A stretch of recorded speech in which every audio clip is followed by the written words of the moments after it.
정부가 총 30만 채를 짓는 3기 신도시 계획을 확정하면서 기대와 우려가 교차하고 있습니다. 집값 안정이 이어질 것이라는 기대와 함께 자칫 공급 과잉에 따라서 이 부동산 시장에 장기 침체 우려도 나오고 있습니다. 김현우 기자의 보도입니다. 지난 2009년부터 입주가 시작된 경기도 파주의 2기 신도시입니다.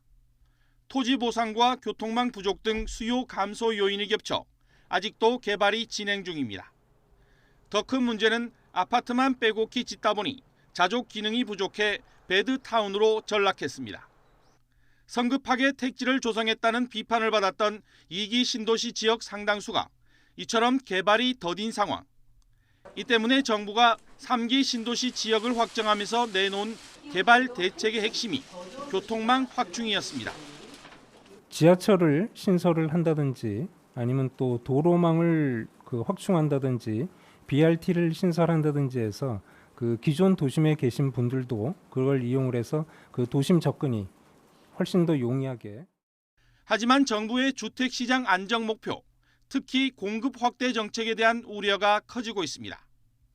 지난 3월 기준 전국의 미분양 주택이 한 달 전보다 4%가량 증가한 6만여 채를 기록했습니다.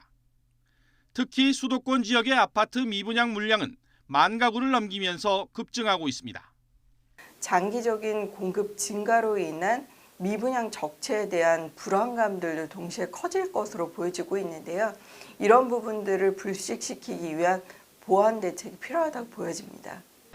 30만 채를 공급하는 대규모 신규 택지 공급 정책이 집값 안정에 효과를 나타낼 것이라는 전망이 우세합니다. 하지만 공급 과잉에 따른 부동산 시장 침체와 기존 신도시 집값 하락에 대한 불만이 높아지는 상황에서 3기 신도시 개발과 공급 속도를 조절해야 한다는 지적도 나오고 있습니다.